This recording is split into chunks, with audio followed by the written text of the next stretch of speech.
What's up, guys? Welcome back to another Destiny 2 Season of the Worthy video and taste fit. I'll be covering one of the new exotics that came with the season, the Fourth Horseman.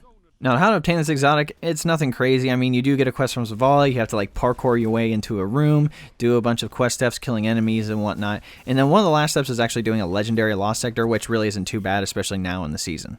Let's go over the perks. Comes with Thunder. This weapon's rate of fire is increased significantly and fires full auto. Basically, you can like get rid of the mag in less than a second. Comes with Arrowhead Break, which increases the handling and recoil direction. Then you have Assault Mag, which increases stability and rate of fire on this weapon. Then you have Broadside. Each successive shot has more damage and more spread. Essentially, this means like the longer you shoot it, the more damage you're able to do, and the wider the spread of the shot is going to be. So it might be a little less accurate from a distance, but if you're up close, you will just destroy. Next, you have Fitted Stock. Increased stability. Reduces handling a little bit and also helps with that recoil direction. Then there's also a Masterwork available for this thing, which increases the reload speed by, a good amount and gives you one more shell in the magazine.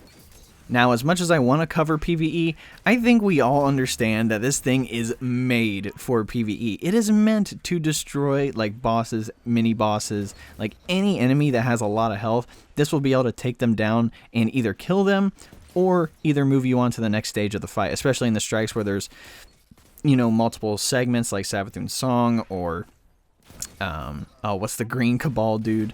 Brakazan, that's his name. God, that guy is ugly. But again, I think in PvE, I think we all know that this is a very effective exotic, especially as a secondary. Definitely have some reload perks on it because the reload speed really isn't super fast on it, or even if you're going to be on the hunter, rock the reload dodge, which would be pretty nice. But I did want to cover PvP because I was like, you know what, it doesn't have a lot of range. It is full auto, so I think it'll be interesting.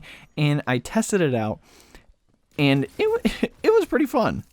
So for this specific build, I was on Night Stalker on the Hunter, so I can go invisible on my dodge. Had a bunch of mods on that would let me reduce my dodge ability, and then I also was rocking the Dragon Shadow, which whenever you dodge, reloads all your weapons and gives you increased handling for a lot of those weapons. So you basically get like a mini quick draw for a certain amount of time, and by the time the perk would run out, I would have my dodge back again. I'd be able to do that all over again. So the benefit here is that you're able to reload all your weapons, have a lot of handling on this shotgun, have it all reloaded so you don't have to worry about that, plus you're invisible, and since this thing doesn't have a lot of range, you can literally just run up to somebody and just blast them. I found a lot of the time I wasn't able to kill a lot of enemies with one shot with the shotgun. I'd typically have to use two or use one and follow up with a melee if I'm close enough. I think paired with the invisibility, it helps a lot, especially if you're in a situation where there's more than one enemy, because you can just walk in there and just blast a few of them. And if you need to clean up with a primary or a melee, that wouldn't be too bad either. But I think one of the more effective uses for this shotgun is taking down supers. I think we all kind of get into that panic where we're like, oh, I hear a super. Oh, it's a Hammer Titan. Oh, it's a Striker Titan. There's an Arc Strider, Spectral Blades, a Dawn Blade, all that stuff, right?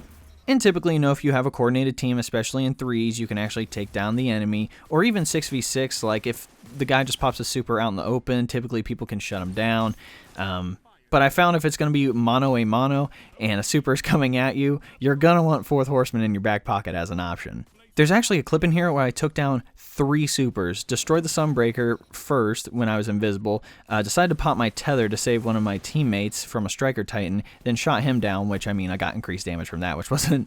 I was like, yeah, Fourth Horseman technically took him down, but doesn't matter. And then I pop around the corner, and there's a Stormcaller, shred him down with Fourth Horseman. Literally dropped... Actually, there was a 4th super, and it was a Sunbreaker, but I completely missed, and he ended up destroying me. But I destroyed 3 supers in the matter of like 15 seconds.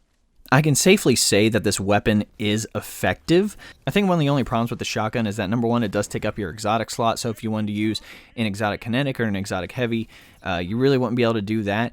And then the other thing, too, is that I just think there's a lot more effective shotguns, unfortunately. Obviously, things like Dust Rock, that one's okay, but obviously people are starting to go toward the aggressive frame, things like Mindbenders, the Menagerie shotgun, and even the shotgun, the 7th Seraph shotgun, which is a lightweight frame. You can get something like Vorpal Weapon on that, which can be pretty good, especially when someone's in a super.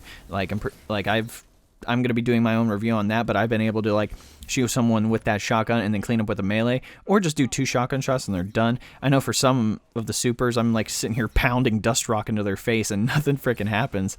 But with Fourth Horseman, you can get those shots off fast enough that it typically only takes like maybe 2 or 3 rounds to take them down, especially when you get that increased damage from firing it. Like, and if you're already up close, you might as well just blast them, right? I really don't want to cover Gambit either. Like I said with PvE, I think we all know it's really good in PvE. Don't use this thing on the enemies and on the PvP side if you're invading.